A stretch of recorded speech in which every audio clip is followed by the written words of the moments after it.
देख लीजिए।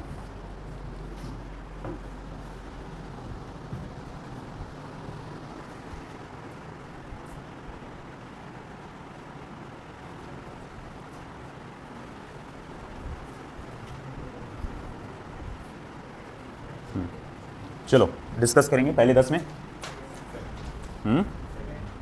सेकेंड और सिक्स्थ और थर्ड और एट 10th और कोई ऐड करना पहले 10 में। चलो 11 से लेके 20, 11 से लेके 20, 11 to 20, 11 to 20,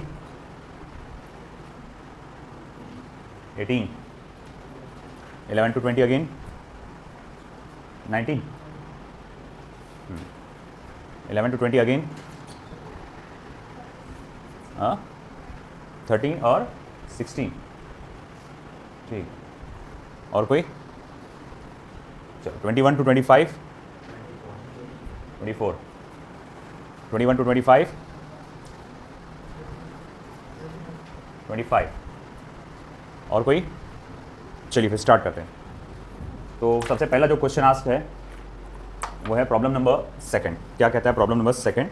a vessel containing 5 liters of gas at 0.2 pressure is connected to an evacuated vessel of volume 3 liters। ठीक है, the resultant pressure inside will be. तो भैया एक वेसल दिया गया है आपको और हम कहेंगे कि वेसल का जो वॉल्यूम आपको दिया गया है वो दिया गया है 5 liters of a gas at 0.8 pressure. ठीक है, तो हमको ये दिया गया है सेकेंड सिचुएशन में कि इनिशियल वॉल्यूम जो था वो 5 liters था और इनिशियल प्रेशर जो था वो कितना है बेटा? 0.8 एटमॉस्फेरिक प्रेशर होगा वो, या चलो ठीक है 0.8 मीटर्स। मतलब वो आपने फ्लूइड मैकेनिक्स पढ़ा है ना, आपको याद होगा कि प्रेशर जो है अक्सर वो लेंथ में बताता है ना, इतने मीटर ऑफ Hg मर्क्यूरी इस तरह से। तो इस तरह से वो किसी भी जो वेसल का हम इस्तेमाल करें गिनने के लिए, यानी जो कहा जाएगा बैरोमीटर का जो हम इस्तेमाल करें गिनने के लिए, तो उसमें जो प्रेशर की कुछ तो भी एक हाइट बता रहा होगा। प्रेशर की हाइट बताना मतलब क्या होता है? अंदर एक मर्क्यूरी कॉलम होता है और वो मर्क्यूरी कॉलम जितनी ऊपर जाता है उसकी एक हाइट आती है h।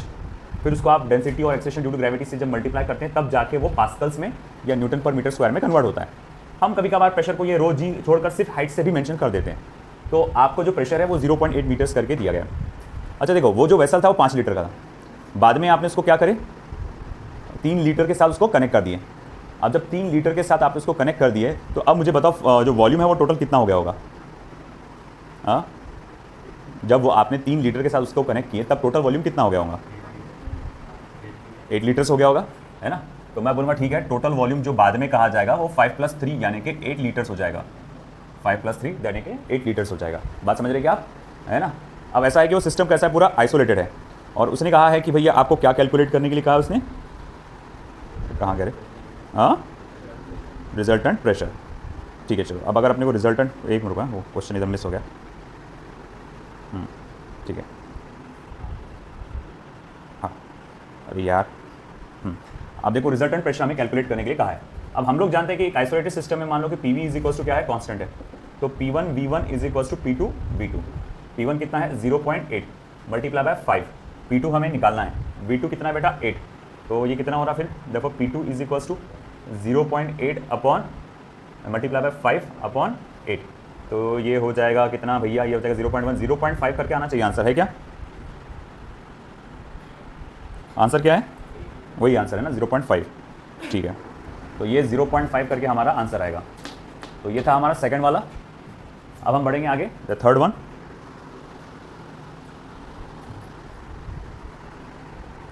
इसने दिया हुआ है for an isothermal process of a perfect gas the value of delta P upon P = isothermal process में, आइसोथर्मल प्रोसेस बोला कि adiabatic process? Isothermal process for an isothermal expansion of a perfect gas the value of delta P upon P = isothermal बोला ना। हाँ देखो, isothermal process में PV = constant, है ना। आइसोथर्मल प्रोसेस में PV = कांस्टेंट होता है। तो अब मैं इसको डिफरेंशिएट करूँगा तो मैं लिखूँगा P delta V plus delta P into V = 0। ठीक है ना। अब मुझे क्या कैलकुलेट करना है, delta P upon P calculate करना है। तो मैं क्या करता हूँ, पी डेल्टा वी को उधर लेके चले जाता हूँ। तो delta P into V is equal to P delta V को उधर लेके जाओ तो minus P into delta V हो जाएगा, समझे। फिर अब ऐसा है कि वी को उधर ला लो, पी को उधर ला लो, delta P upon P is equal to क्या हो जाएगा फिर minus delta V upon V. तो ये मेरे पास रेशियो आना चाहिए आइसोथर्मल प्रोसेस के लिए, सेकंड ऑप्शन आना चाहिए, that is the second option, है ना। अरे भैया ये सिंपल सी बात है ना, इसको डिफरेंशियल लेकर ही निकलेगा, ये ऐसा वैसा नहीं निकलने वाला। इसी तरह का एक और क्वेश्चन एडियाबैटिक प्रोसेस के लिए भी आता है, होगा भी शायद इसके अंदर, है ना। इसमें P V gamma equals to constant रहता है। अब आपको फिर से वही करना पड़ता है, आपको इसमें डिफरेंशियल लेना पड़ता है और फिर कहीं ना कहीं से डेल्टा पी अपॉन पी आपको एक साइड लेके आना पड़ता है, तो इसमें आ जाता आंसर आपका। फिर आया सिक्स्थ वाला, isothermal bulk modulus of an ideal gas at pressure P is. Isothermal bulk modulus of an ideal gas, ठीक है। अब बल्क मॉडुलस क्या था याद करो, व्हाट वाज बल्क मॉडुलस। या ना टीचर लेट, नालायको, ओ नालायको, चलो अंदर, बढ़िया वहाँ पर।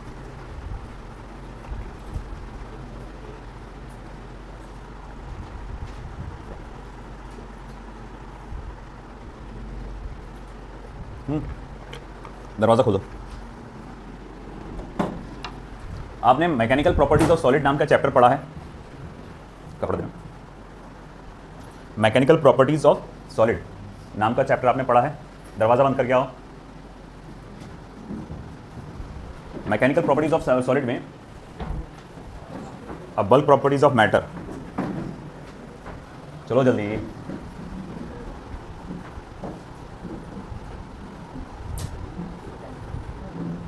आइसोथर्मल बल्क मॉड्यूलस मतलब इलास्टिक मॉड्यूला बुला सकते हैं, ठीक है।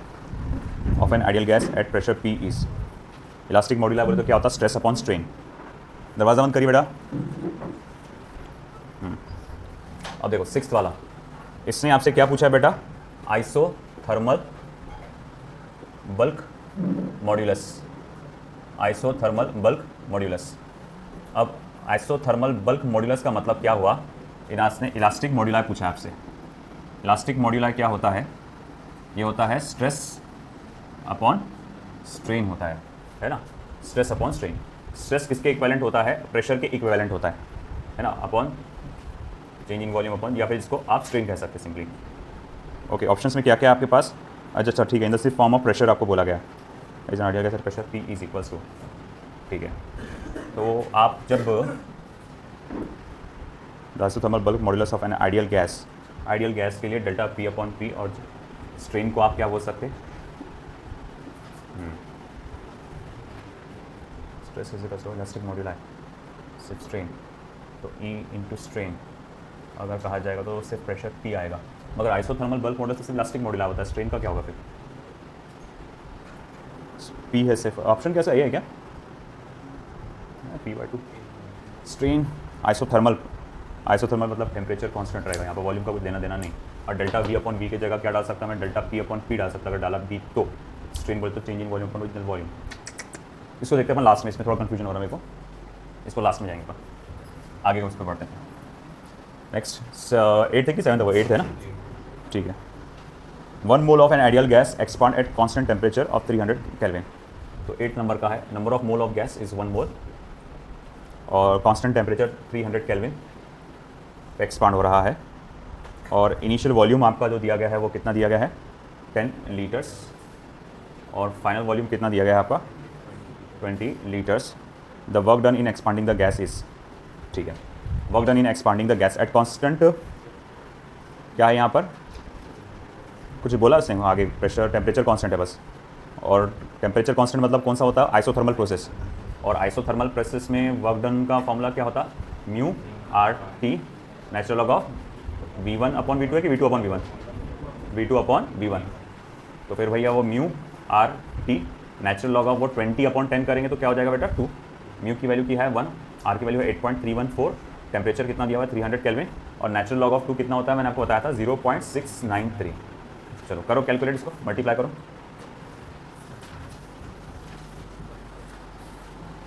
कितना आ रहा देखो कैलकुलेशन से।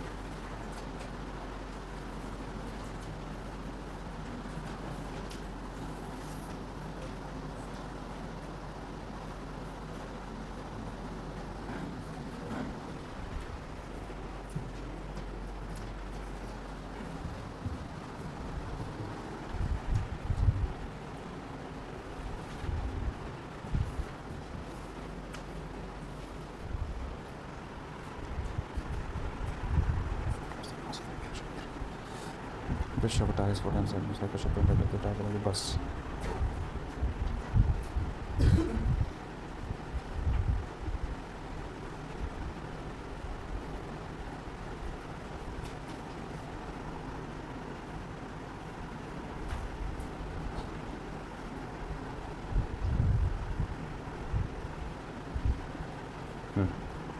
हुआ? आया कुछ? 8 नंबर का है ना ये प्रॉब्लम।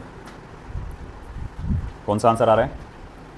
सेकंड ऑप्शन, यानी 1728 जूल्स आना चाहिए। आ रहा है क्या? देखो 1728 joules, 1728 joules, this should be the answer.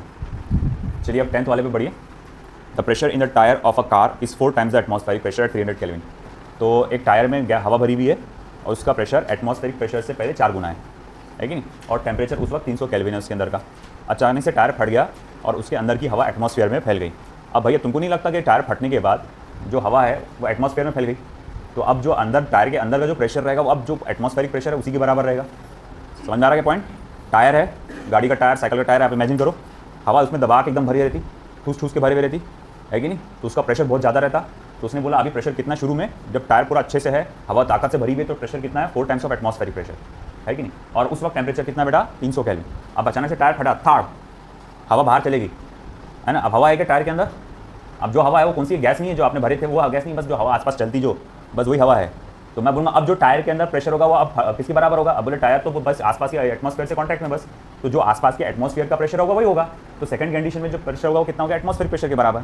अब सेकंड कंडीशन में आपको टेम्परेचर निकालना है, आपको गैमा की वैल्यू दिया गया है। अब अपने को पी और टी का क्या रिलेशन है हमारे पास? P raise to power 1 minus gamma T raise to power gamma is equals to constant. ये है ना प्लस रिलेशन पी और टी का। हाँ चलो भाई ठीक है, पी और टी का ये रिलेशन है हमारे पास। तो हमें तो P2 निकालना है, तो P2 1 minus gamma T2 gamma is equals to P1 1 minus gamma T1 gamma. अब P2 is equals to P1 1 minus gamma, sorry या P2, हाँ ठीक है चलो, P1 1 माइनस गैमा और ये 1 माइनस गैमा, और फिर इज इक्वल्स टू आपका आ जाएगा T1 upon T2 rays power gamma. अब मुझे क्या चाहिए? सिर्फ P2 चाहिए, उसका पावर भी चाहिए साथ में, आपको सिर्फ P2 चाहिए। तो जो पावर है उसका रूट ले लो। अगर स्क्वायर रहता तो अपन क्या लेते? स्क्वायर रूट, है ना। क्यूब रहता क्यूब रूट, गैमा रहा तो गैमा रूट। अब यहाँ P2 का पावर क्या है? 1 माइनस गैमा, तो मैं 1 माइनस गैमा रूट ले लूँगा। जब भी किसी चीज़ का स्क्वायर रूट लेते तो आप उसको क्या लगाते? 1/2। किसी चीज़ का क्यूब रूट लेते तो आप क्या लगाते? 1/3। किसी चीज़ का अगर आप गैमा रूट लेते तो आप क्या लगाते? 1/गैमा। अब मैं कौन सा रूट ले रहा हूँ? 1 माइनस गैमा रूट। तो अब अगर मैं 1 माइनस गैमा रूट ले रहा हूँ तो P2 is equals to P1 T1 upon T2 gamma upon 1 minus gamma. ठीक है, P2 equals to P1 T1 upon T2 gamma कितना अपना? 1.4। अच्छा 1.4 माइनस वो कितना है? 0.4। अच्छा इसको आगे और सॉल्व किया कि यहीं छोड़ा उसने? अच्छा यहीं छोड़ा हुआ है ना, ठीक है। तो T1 अपॉन T2 आगे P2 is equals to P1, तो एटमॉस्फेरिक प्रेशर के, अरे यार टेम्परेचर निकालना है ना, मैं प्रेशर निकालते बैठा, टेम्परेचर निकालना है, मैं प्रेशर निकाल रहा, ठीक है।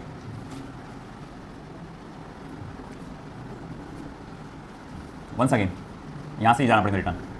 तो T2 raise to power gamma is equals to P1 upon P2 raise to power 1 minus gamma T1 raise to power gamma. अब गैमा रूट ले लो, तो P1 upon P2 1 minus gamma upon gamma, और ये सिर्फ T1 हो जाएगा। अच्छा ठीक है, T2 is equals to T1 कितना बेटा आपके पास? T1 आपके पास 300 केल्विन है। P1 कितना बेटा? 4 टाइम्स ऑफ एटमॉस्फेरिक प्रेशर है, और P2 कितना है? सिर्फ एटमॉस्फेरिक प्रेशर है। 1 माइनस गैमा कितना हो जाएगा? 0.4, और आगे गैमा क्या हो जाएगा? 1.4। ये कैंसिल हुआ, तो T2 इज इक्वल्स टू क्या हो जाएगा? 300, 4 का पावर 0.4 अपॉन 1.4। है क्या ऐसा कोई ऑप्शन? कौन सा ऑप्शन है इसका आंसर? Last option minus 0.4। अच्छा 1 माइनस 1.4 बराबर माइनस आएगा फिर, तो 1 माइनस 1.4 माइनस 0.4 बराबर 10th वाला।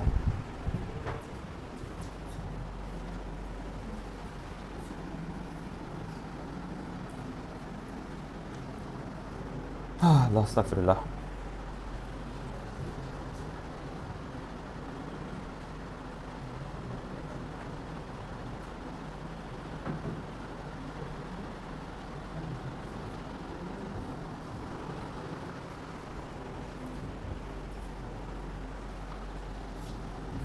चलिए फिर 13th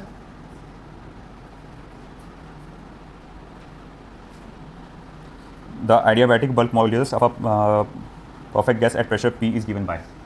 अब हमारे को मालूम है एडियाबैटिक प्रोसेस में P V gamma equals to constant. Bulk modulus बोले तो क्या, अरे मैं हाँ बल्क मॉडुलस यार मैं गलत जा रहा था। बल्क मॉडुलस अपन वो होता ना, क्या बोलते हैं उसको अपन,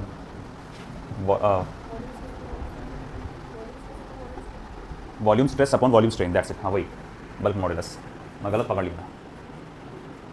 ठीक है, बल्क मॉडुलस पूछा गया जो volume stress upon volume stress strain होता है। Young's modulus, bulk modulus, shear modulus होता है ना 3, तो सेकंड नंबर का जो होता है बल्क मॉडुलस, ठीक वो आपसे पूछा गया है। अब वो कैसा आता है, बल्क मॉडुलस कैसा आता है, वो तो भैया देखो कैसा है, वॉल्यूम स्ट्रेस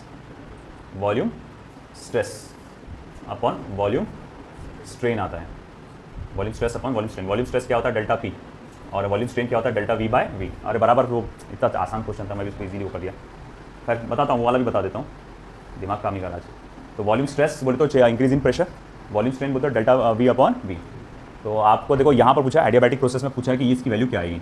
तो सबसे पहले उसका डिफरेंशियल ले लो, तो डिफरेंशियल लेंगे तो P into gamma V raise to power gamma -1 into delta V plus delta P into V raise to power gamma equal to 0। अब कई लोगों के यहाँ पर तोते उड़ गए होंगे, बोलेंगे भैया ये क्या आ गया, आपने इतना कैसा कर डाले। ये डेरिवेटिव का पूरा कॉन्सेप्ट है, मैं आपको फिर से बता दूँ। देखो इधर यहाँ पर सब लोग ध्यान दो, X raise to power differential ले रहे हैं आप विद रिस्पेक्ट टू एक्स, गौर से देखो डिफरेंशियल ले रहे हैं आप विद रिस्पेक्ट टू एक्स। आप क्या करते हैं, n into x raise to power n-1 करते हैं ना भैया, n into x raise to power n-1। अच्छा ठीक है भाई, मान लिया। अब फिर से देखो, अब X raise to power n है, फिर से वही है। अरे भाई इक्वेशन वही है कि नहीं है ना। अब आप डिफरेंशिएट कर रहे हैं विद रिस्पेक्ट टू y, तो अब क्या होगा, आप इसको ऐसे लिखते हैं n into x raise to power n-1 dx upon dy। आपको ऐसे लिखना पड़ता क्योंकि ये वेरिएबल अलग है और ये वेरिएबल अलग है, तो इसको फिर से डिफरेंशियल लेना पड़ता। ये असल में यहाँ पर भी हुआ था, मगर उसको दिखा क्यों नहीं फिर वो, क्योंकि dx अपॉन dx क्या होता है, 1 होता। तो वहाँ पर भी हुआ था, लिखने की जरूरत पड़ी नहीं थी।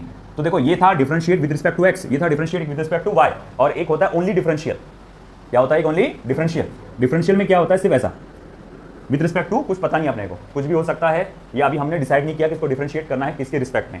तो अब इसको कैसे करेंगे, n into x raise to power n-1 into dx, इतना करके छोड़ देते हैं, है ना। जैसा पिछली बार भी हुआ था ये, मगर नीचे का x था तो इसलिए नीचे dx आ गया था, और वो कैंसिल होकर 1 हो गया था। नीचे का y था तो नीचे का dy आ गया था, और कैंसिल होकर वो कैंसिल नहीं हुआ था, वो दिख रहा था। अब यहाँ पर मैं किसी के रिस्पेक्ट में कर रहा क्या, नहीं, तो ये पावर नीचे आया n into x raise to power n-1, और ये dx फिर से आया। अब वही गेम मैंने यहाँ खेला, मैंने क्या करा, पहले प्रेशर को छोड़ दिया, अब सिर्फ V raise to power gamma को लिया, तो गैमा नीचे आया, v का पावर गैमा -1 हुआ, है ना, और उसका डिवीजन डेल्टा वी आ गया। अब आप बोल रहे हैं सर डेल्टा वी क्यों लिखा, डीवी लिखो, आपको डीवी लिखना डीवी लिखो, कोई फर्क नहीं पड़ता, दोनों का मतलब सीमित होता है, चेंज होता है दोनों का मतलब। तो मैंने ले लिया यहाँ पर डेल्टा वी, जैसे डीवी dx आता वैसा डीवी डेल्टा वी आ गया। और फिर उसके बाद अगली बार क्या है, अगली बार इसकी बारी आई कि अपने को इसको डिफरेंशिएट करना है, तो delta P is into V raise to power gamma equals to 0। अब अपने को करना क्या था,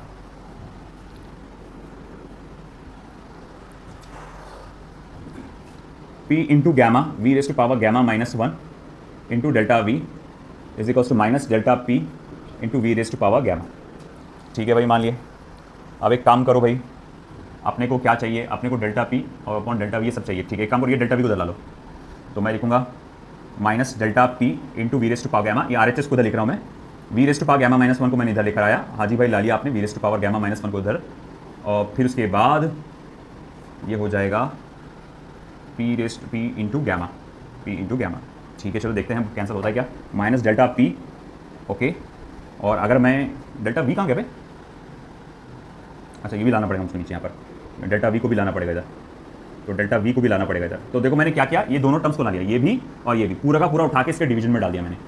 तो देखो क्या हो गया फिर, तो इक्वेशन कुछ ऐसी आ गई।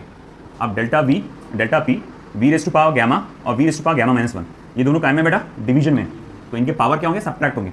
तो गैमा माइनस गैमा -1 क्या हो जाएगा बेटा, जस्ट +1 हो जाएगा, क्योंकि गैमा गैमा तो हो जाएगा कैंसर, माइनस माइनस क्या हो जाएगा प्लस, तो जस्ट +1 हो जाएगा। तो delta P into V upon delta V is equal to P into gamma, P into gamma. अब देखो यहाँ पर अगर आप LHS देखेंगे, ये बिल्कुल किसके जैसा है, इसके जैसा। अब आप बोलेंगे सर कहाँ उसके जैसा, वो तो वी ऊपर है। अरे भैया थोड़ा अकल का इस्तेमाल करो, माइनस डेल्टा पी अपॉन, अगर ये वी को नीचे जाऊँ लेके तो ऐसा लिखूंगा ना मैं, डेल्टा वी अपॉन वी लिखूंगा ना, ये वी को अगर नीचे लेके गया तो। अच्छा देखो ये बिल्कुल किसके जैसा आ गया, बल्क मॉडुलस के जैसा आ गया। अच्छा ठीक है, बल्क मॉडुलस के जैसा आ गया, उसकी वैल्यू किसके बराबर है, पी इंटू गैमा के बराबर है। तो ये हमारा बल्क मॉडुलस किसके बराबर होना चाहिए, पी इंटू गैमा, है ना। अब इसी तरह का वो प्रॉब्लम नंबर कौन सा था, वो जो छोड़ा था मैंने, 6th वाला है। 6th वाले में आई थिंक हम लोग ने इससे पहले आइसोथर्मल प्रोसेस के लिए वो देखे थे कि delta P upon P is equals to minus delta V upon V देखे थे ना आइसोथर्मल प्रोसेस के लिए। ठीक है, अब हम लोग कहेंगे कि ठीक है ये minus delta V upon V को इधर ला लो, डेल्टा ये 6 नंबर का बता रहा हूँ, तो minus delta V upon V पूरा का पूरा उठा के मैंने इधर ला लिया और अकेले पी को उधर भेज दिया। अब मैं बोलूँगा ये delta P upon minus delta V by V ये क्या होता है, ये तो बल्क मॉडुलस होता, तो भैया ये हो गया के इक्वल्स टू पी, है ना। तो ये 6 नंबर का कुछ ऐसा था, लिख लो बेटा।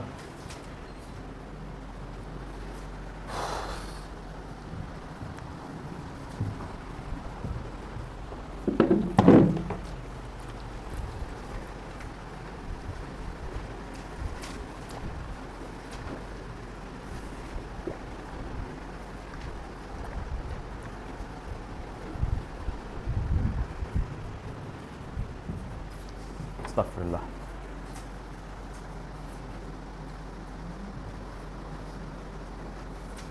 चलिए 13th हो जाएगा तो 14th वाला देखेंगे अब हम। इंपॉर्टेंट है ये बल्क मॉडुलस आपको कैलकुलेट करने को जो कहा है आइसोथर्मल प्रोसेस के लिए और एडियाबैटिक प्रोसेस के लिए। अब ये तो डायरेक्ट याद रखो, आइसोथर्मल प्रोसेस के लिए बल्क मॉडुलस पी होता, एडियाबैटिक प्रोसेस के लिए गैमा पी होता। इनकेस अगर एग्जाम में टेस्ट में आता है आपको डायरेक्ट हिट करना है इसको।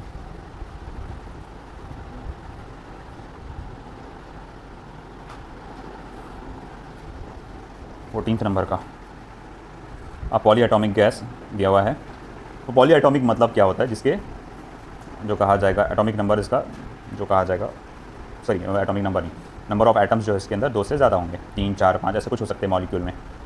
तो गैमा की वैल्यू 4/3 दिया गया आपको। 14th नंबर का देख रहा हूँ मैं अब। तो गैमा की वैल्यू यहाँ पर 4/3 दिया गया है।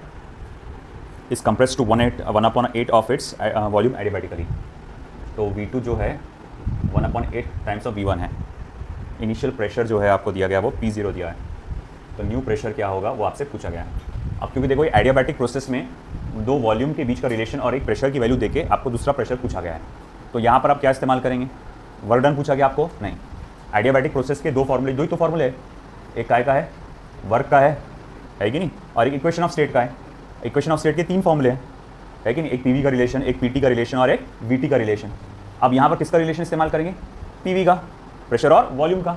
अब हम लोग जानते हैं कि भैया ठीक है P V gamma equals to constant, है ना, हम लोग ये जानते हैं। तो मैं लिखूँगा P2 V2, P2 चैनल इस बार देख लेते हैं, हाँ P1 V1 gamma P2 is equals to P1 V1 upon V2 raise to power gamma. P2 equals to P1 म्हणजे का है P0। V1 का मतलब क्या है, देख V1 अपॉन V2 करेंगे तो 8 आएगा, 8 रेज़ टू पावर गैमा यानी कि 4/3। अच्छा इसका पहले क्यूब रूट ले लो तो कितना आ जाएगा, 2 आ जाएगा, और 2 को 4 बार मल्टीप्लाई करो कितना होगा, 2 को 4 बार मल्टीप्लाई करेंगे तो 16 हो रहा है, हाँ 16 होगा बराबर। तो 16 टाइम्स ऑफ P0 होना चाहिए आंसर। चेक करो है क्या आंसर, सेकंड ऑप्शन वही है। चलिए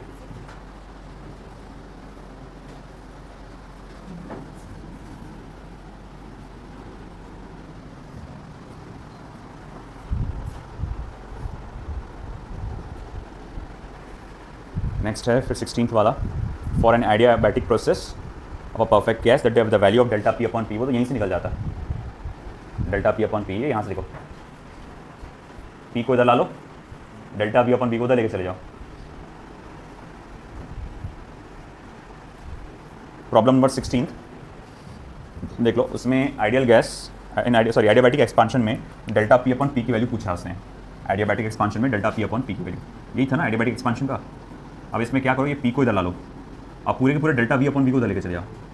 तो delta P upon P is equals to, ये पूरा उधर जाएगा, minus delta V upon V into gamma. देखो है क्या ऐसा, सी ऑप्शन आ रहा है उसका 16 का, minus delta V upon V gamma. चलिए फिर 18th वाला,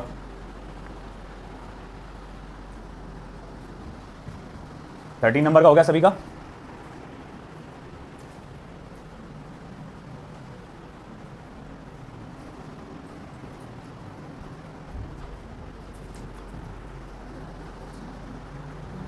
One mole of a perfect gas in a cylinder is fitted with the piston has a pressure P, volume V and temperature T. The temperature is increased by 1 Kelvin, keeping pressure constant. The increase in its volume will be, ठीक है भाई 18th। तो यहाँ दिया है number of moles of gas is 1 mole, okay, और उसका temperature जो है आपने 1 केल्विन से बढ़ाया है, प्रेशर को कांस्टेंट रख के, प्रेशर जो है आपका कांस्टेंट है, तो इंक्रीज इन इट्स वॉल्यूम कितना होगा। ठीक है, देखते हैं।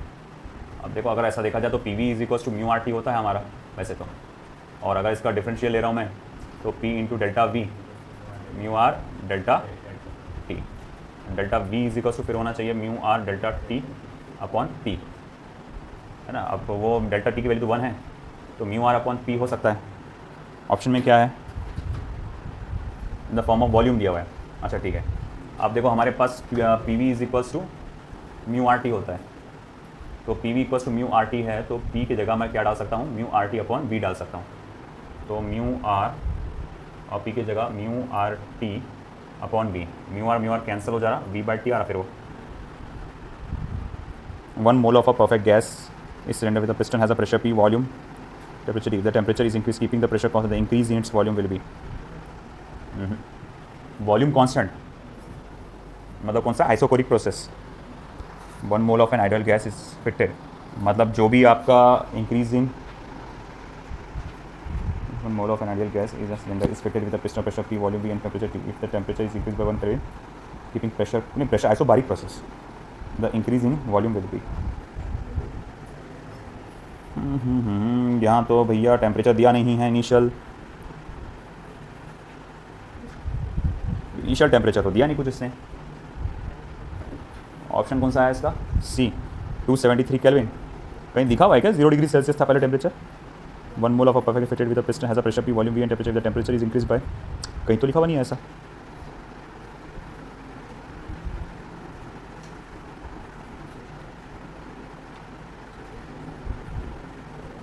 चलो एक और बार देखते हैं करके, क्या इसमें कंसेप्ट लगा सकते हैं अपन।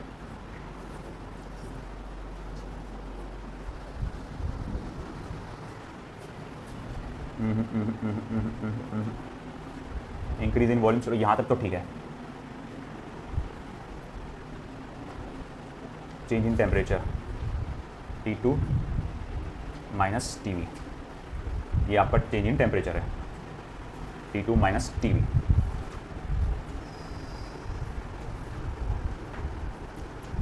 और P की जगह मैंने अभी थोड़ी देर पहले क्या डाला था, P की जगह डाला था मैंने mu R T upon V डाला था ना। फिर से देखते हैं, delta V equals to mu R delta T, जैसे कि वैसी प्रेशर की जगह mu R T upon V, ये गया V इंटू डेल्टा टी, और डेल्टा टी तो भाई 1 ही है, वही छोड़ रहा है, कुछ तो गड़बड़ हो रहा है। फिर से क्वेश्चन पढ़, क्या मिस किया, 1 मोल ऑफ अ परफेक्ट है, नंबर ऑफ मोल्स भी दिया हुआ है, increase in temperature, volume increase in temperature दिया हुआ है, प्रेशर को कांस्टेंट बोला हुआ है, और आपसे डेल्टा वी पूछा गया, P V equals to mu R T, P delta V आप लिखे mu R delta T, that's correct. Okay, अगर मैं ऐसा करूँ तो, अगर मैं वैल्यूज़ को माइनस करूँ तो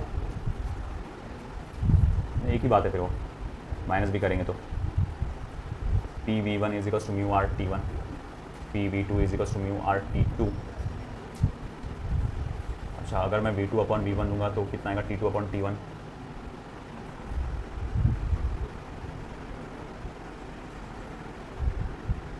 T1 प्लस 1 अपॉन T1। नहीं, कहीं पे भी तो मेंशन नहीं है कि इनिशियल टेम्परेचर 0 डिग्री सेल्सियस था।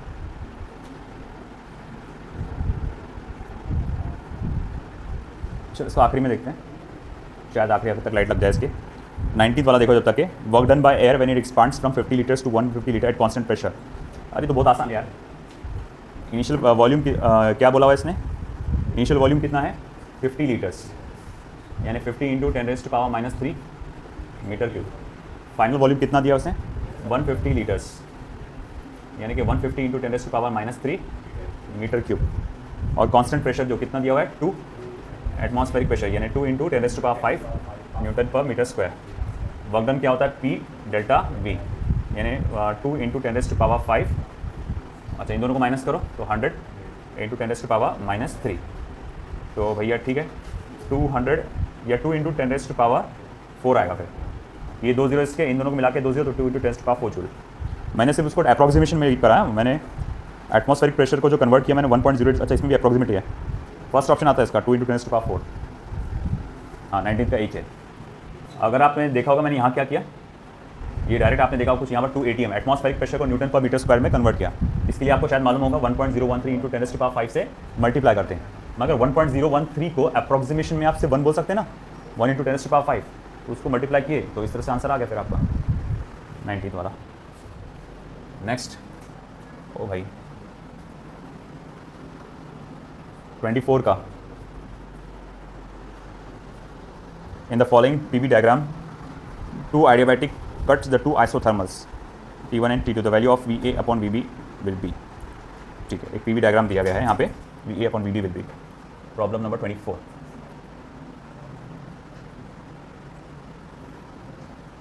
ये PV डायग्राम, ये 2 एडियाबैटिक्स है, ये 2 एडियाबैटिक प्रोसेस इंडिकेट करने वाले कर्व्स हैं, और ये 2 आइसोथर्मल कर्व्स हैं A B C D।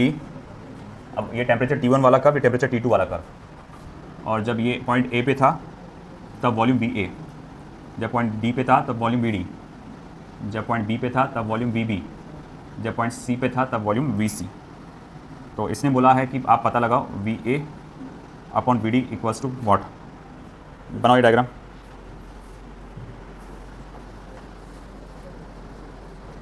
तो पहला वाला तो क्या है आपका,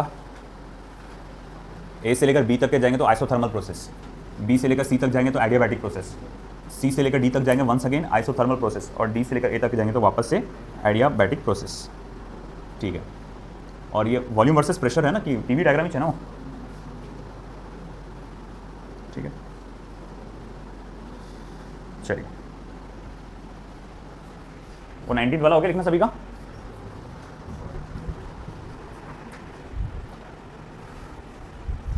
तो मुझे टेम्परेचर वर्सेस वॉल्यूम का नॉलेज है मेरे पास। देखो A से लेकर B तक का कर्व देखो, B से लेकर C तक का कर्व देखो, C से लेकर D तक सब देखो। आप अगर A से B तक का कर्व देखेंगे, आपके पास किस चीज़ का नॉलेज है, आपके पास वॉल्यूम का है और टेम्परेचर का है। अगेन B से लेकर C तक का कर्व देखो, आपके पास किसका नॉलेज है, टेम्परेचर का, वॉल्यूम का, कि आपको मालूम था कि वॉल्यूम क्या है और टेम्परेचर क्या है। तो हर जगह हर पाथ पे आपके पास सिर्फ किसका है, वॉल्यूम वर्सेस टेम्परेचर का नॉलेज है। और मुझे जो उसने कैलकुलेट करने के लिए कहा है वो क्या बोला उसने, in the following PV diagram आपको पता क्या लगाना है, VA अपॉन VD। और मैं जहाँ तक देख रहा हूँ इन टर्म्स ऑफ वो V की फॉर्म में ही है, VA मतलब वॉल्यूम आना चाहिए। क्या मैं आइसोथर्मल प्रोसेस से निकाल सकता हूँ क्या, आइसोथर्मल प्रोसेस के लिए मुझे फिर प्रेशर की वैल्यू लगेगी, और मेरे पास प्रेशर की वैल्यू नहीं है। देखो कैसा है, ये जो आपका ग्राफ है ये क्या इंडिकेट करता है, आइसोथर्मल प्रोसेस। और आइसोथर्मल प्रोसेस में फॉर्मूला क्या है, PV is equals to constant. अगर मैं ये वाला फॉर्मूला लगाने की सोच रहा हूँ उसमें P1 V1 is equals to P2 V2, तो मैं लगा नहीं पाऊंगा। क्यों नहीं लगा पाऊंगा, क्योंकि मेरे पास प्रेशर का नॉलेज नहीं है ना। आइसोथर्मल प्रोसेस में मुझे सिर्फ ये एक ही इक्वेशन ऑफ स्टेट है। एडियाबैटिक की बात अच्छी है कि अपने पास तो 3 इक्वेशन ऑफ स्टेट आते हैं, मगर यहाँ पर सिर्फ एक ही इक्वेशन ऑफ स्टेट है। और अगर आप देखेंगे भले ही आपके पास वॉल्यूम का नॉलेज है, मगर क्या आपके पास प्रेशर का नॉलेज है क्या, नहीं। तो इसीलिए मैं ए बी वाले कर्व का कुछ कर नहीं सकता। चलो ठीक है, BC कर्व को देखते हैं अपन। हाँ, ये एक एडियाबैटिक प्रोसेस इंडिकेट करता है, और मेरे पास वॉल्यूम और टेम्परेचर का नॉलेज है। मुझे एक बात बताओ कि फॉर, मैं यहाँ लिख देता हूँ पाथ BC। अब ये जाहिर बात एक एडियाबैटिक प्रोसेस है। मुझे बताओ यहाँ पर वॉल्यूम और टेम्परेचर बदल रहा है, जरा बताओ इक्वेशन ऑफ स्टेट जिसमें वॉल्यूम और टेम्परेचर का नॉलेज दिया, क्या फॉर्मूला है वो, V into T raise to power minus, T का पावर 1 माइनस गैमा है कि वो है V का power gamma minus 1 into T raise to power gamma, ये है क्या। चेक करो एक बार equation of state for adiabatic process. नहीं ना, ये V raise to power, V into T raise to power 1 minus gamma लग रहा है मुझको। नहीं, मैं V बोल रहा ना, प्रेशर नहीं, V वॉल्यूम का बोल रहा ना। मेरे को जहाँ तक लग रहा है ये फॉर्मूला है। चेक करो एक मिनट, देख लेते एक बार, चेक करो। हाँ, VT वाला वॉल्यूम और टेम्परेचर का क्या आएगा, V का पावर गैमा माइनस 1 और T का पावर बस वैसी है, इज इक्वल्स टू कॉन्स्टेंट। ठीक है, तो अब अगर मैं बोलूँगा ठीक है, ये पॉइंट का मैं लिख सकता हूँ VB gamma minus 1 is equals to TB is equals to VC gamma minus 1 into TC। भाई देखो यहाँ बात समझ में आ रही है क्या आपको। हाँ, ये पॉइंट A पे, ये जो पॉइंट पॉइंट B पर, आप पॉइंट B से पॉइंट C पर आ रहे हैं। ये दरवाजा बंद कर दे। पॉइंट B से पॉइंट C पर आ रहे हैं, तो जब आप पॉइंट B पे थे तब आपका वॉल्यूम क्या था, VB। टेम्परेचर अभी का फिलहाल मैं TB लिख रहा हूँ। हाँ चलो ठीक है, बाद में लिख देता हूँ मैं गैमा माइनस 1, ये हो जाएगा T1। VC गैमा -1 और ये हो जाएगा T2। मैं C पर आ गया, C पर वॉल्यूम कितना बेटा VC और टेम्परेचर कितना है T2।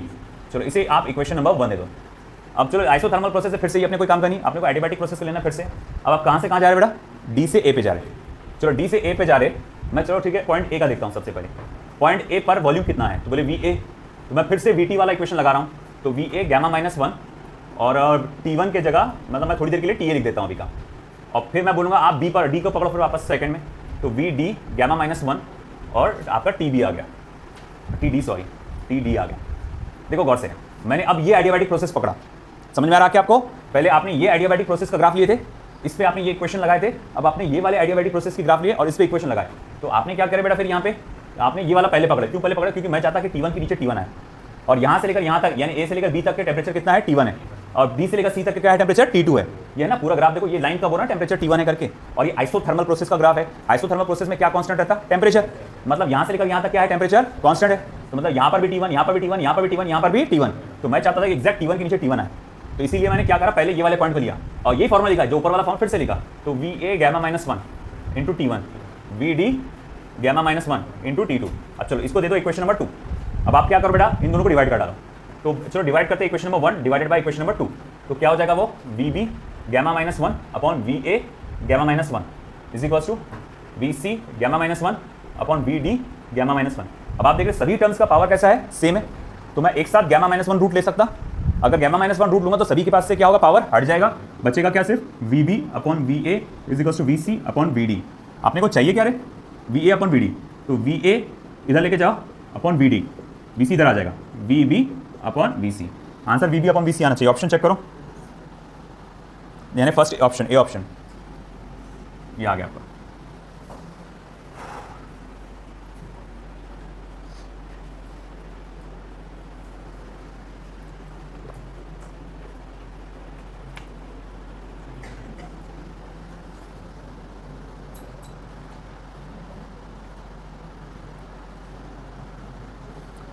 तो 25 वाला तो कितना आसान है यार, वो 25 वाला जमा नहीं।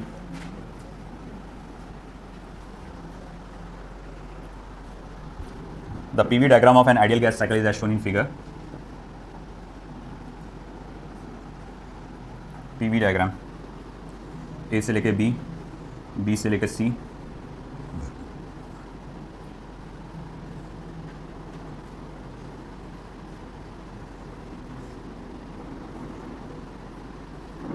अरे यार A, B, C और ये D ऐसा डायग्राम दिया हुआ है। और उसने पूछा इनमें से कौन सा साइकिल एडियाबैटिक प्रोसेस का साइकिल है। अरे आंख बंद करके बोल सकते हैं आप, भैया देखो ये आप ये तीन चारों के चारों कर्व जो 1 2 3 4 ये सब हाइपरबोलिक कर्व है।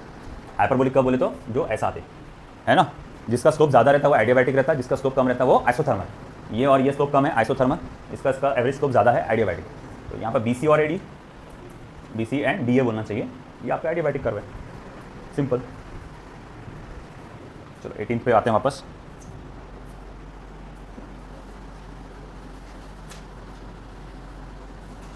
One mole of a perfect gas of cylinder fitted with the piston has a pressure P, volume V, temperature T। ठीक है मान लिया।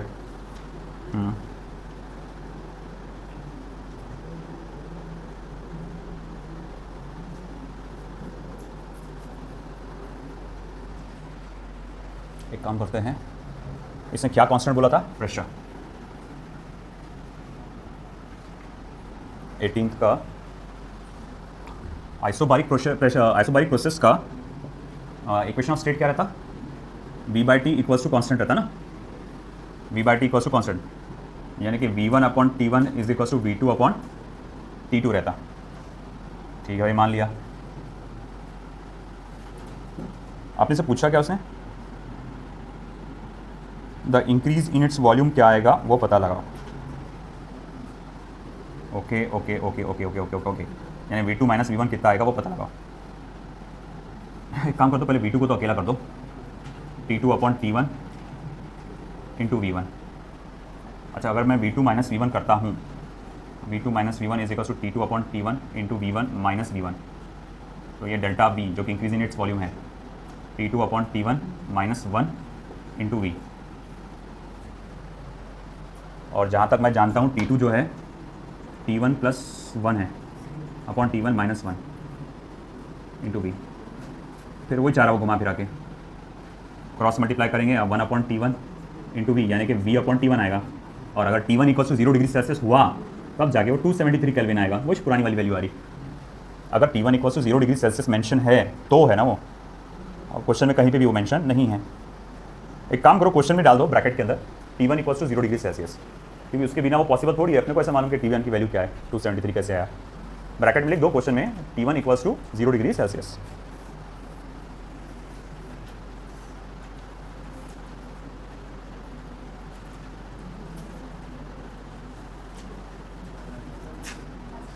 T1 equals to 0 degree Celsius कर दो तो फिर वो बराबर आ जाता हो 273 लेके, हाँ हेवन 273 केल्विन अपन ले सकते इसको। ठीक है, दिस वॉज आपका DPP 2। 25 क्वेश्चंस थे, इसमें नंबर ऑफ क्वेश्चन ज़्यादा इसलिए लिए थे क्योंकि ये बहुत ज़्यादा इंपॉर्टेंट टॉपिक है। चलिए अब बढ़ते हैं आगे हीट इंजन पे। ये इधर सरक गया, तुमने बताया भी।